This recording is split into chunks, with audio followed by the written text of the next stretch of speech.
اس video میں ہم جانیں گے پیغمبر اور رسول کس کو کہتے ہیں، پیغمبروں کا سلسلہ، حضرت ابراہیم علیہ السلام کی نسل، کعبہ کی تعمیر، حضرت اسماعیل علیہ السلام کا گھرانہ، اللہ تعالیٰ کے قاصد۔ آپ روز دیکھتے ہیں کہ ایک شخص مطلب کی کوئی بات جس کو پیغام کہتے ہیں دور کسی دوسرے کے پاس بھیجتا ہے تو وہ اپنی بات اپنے کسی معتبر آدمی سے کہہ دیتا ہے اور وہ آدمی اس بات کو سن کر دوسرے شخص کو سنا آتا ہے۔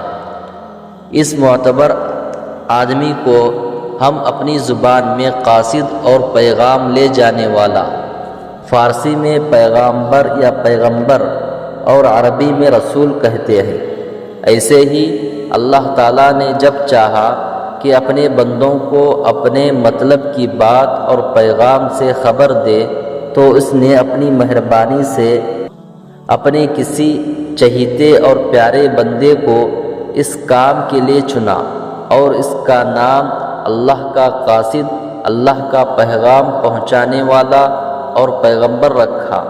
عرب کے لوگ اسی کو نبی اور رسول کہتے ہیں۔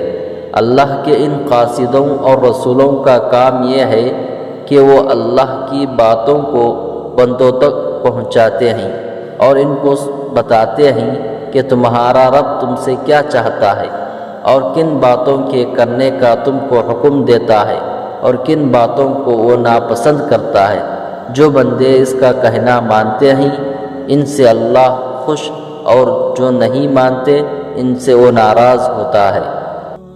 پیغمبروں کا سلسلہ۔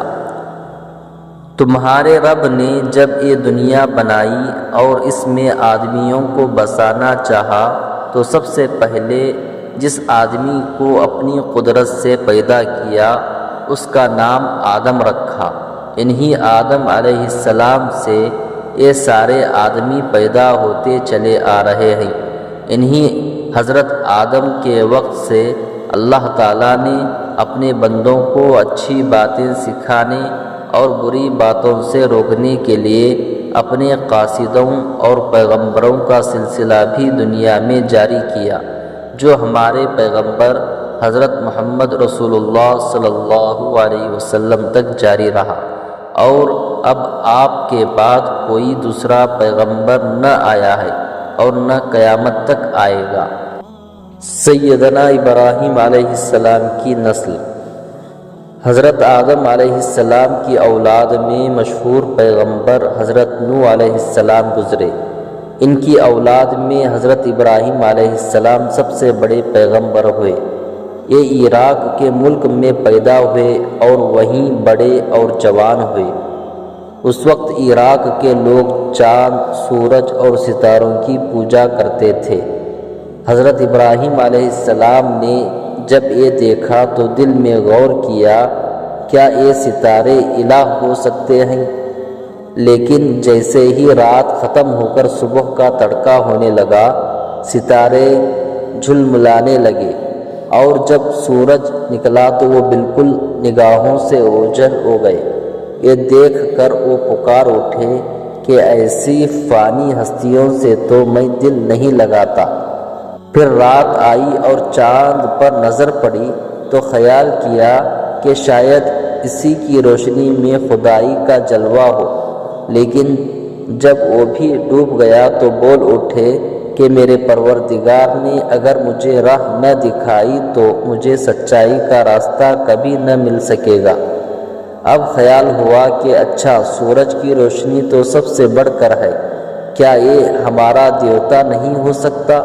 لیکن شام کی تاریکی نے اس بڑی روشنی کو جب بجھا دیا تب ان کے دل سے آواز آئی کہ میرے پروردگار کا نور تو وہ نور ہے جس کا اندھیرا نہیں، میں اسی الہ کو مانتا ہوں جس نے آسمان اور زمین اور ان کے جلووں کو پیدا کیا۔ پھر لوگوں سے پکار کر کہا، میں تمہارے مشرکانہ دین کو چھوڑتا ہوں اور ہر طرف سے مڑ کر اس معبود برحق کے آگے سر جھکاتا ہوں۔ اللہ تعالیٰ نے ان کو پیغمبر بنایا اور آسمان و زمین کی حقیقتوں کے دفتر ان کے سامنے کھول دیے اور دنیا میں توحید کا پیغام سنانے کے لیے ان کو مأمور کیا۔ انہوں نے عراق کے بادشاہ نمرود اور اس کے درباریوں کو یہ پیغام سنایا۔ ان کے کانوں میں یہ بالکل نئی آواز تھی۔ انہوں نے حضرت ابراہیم علیہ السلام کو ڈرایا، دھمکایا، مگر وہ اپنی بات پر جمے رہے اور ایک دن موقع پا کر ان کے بت خانے میں جا کر ان کی پتھر کی مورتیوں کو توڑ پھوڑ کر رکھ دیا۔ یہ دیکھ کر بادشاہ نے ان کے لیے یہ سزا تجویز کی کہ وہ آگ کے الاؤ میں جلائے جائیں۔ یہ امتحان کا موقع تھا، مگر ان کی ثابت قدمی کا وہی حال رہا۔ ادھر ان کا آگ میں پڑنا تھا کہ آگ بجھ کر ان کی جان کی سلامتی کا سامان بن گئی۔ اب حضرت ابراہیم علیہ السلام نے یہاں سے شام اور مصر کے ملکوں کی طرف رخ کیا اور وہاں کے بادشاہوں کو توحید کا وعظ سنایا، اور جب کہیں یہ آواز نہ سنی گئی تو عرب کے صوبہ حجاز میں چلے آئے۔ اللہ تعالیٰ نے حضرت ابراہیم علیہ السلام کو 2 بیٹے دیے، بڑے کا نام اسماعیل اور چھوٹے کا نام اسحاق رکھا۔ حضرت اسحاق علیہ السلام کو شام کے ملک میں اور حضرت اسماعیل علیہ السلام کو حجاز میں آباد کیا۔ کعبہ حجاز کا ملک ان دنوں آباد نہ تھا، مگر شام اور یمن کے ملک بہت آباد تھے۔ شام سے یمن کو اور یمن سے شام کو جو بیوپاری اور سوداگر آتے جاتے وہ حجاز ہی کے راستے آتے تھے، اس لیے حجاز میں آنے جانے والے سوداگروں کا تانتا لگا رہتا تھا۔ حضرت ابراہیم علیہ السلام کو اللہ کا حکم ہوا کہ اسی حجاز کی زمین میں ایک مقام پر ہماری عبادت کرنے اور نماز پڑھنے کے لیے ایک گھر بناؤ۔ حضرت اسماعیل اور حضرت ابراہیم علیہ السلام نے مل کر اللہ کے اس گھر کو بنا کر کھڑا کیا۔ اس گھر کا نام کعبہ اور بیت اللہ یعنی اللہ کا گھر رکھا گیا۔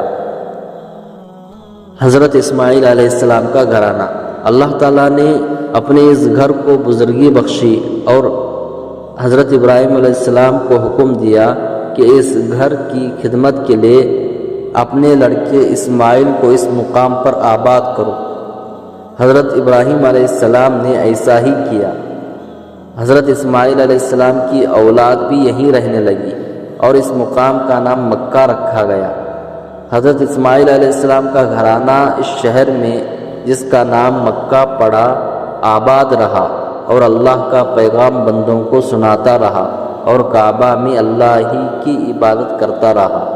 سینکڑوں برس گزرنے کے بعد لوگ دوسری قوموں کی دیکھا دیکھی حقیقی الہ کو چھوڑ کر مٹی اور پتھر کی عجیب عجیب شکلیں بنانے اور کہنے لگے کہ یہی ہمارے الہ ہیں۔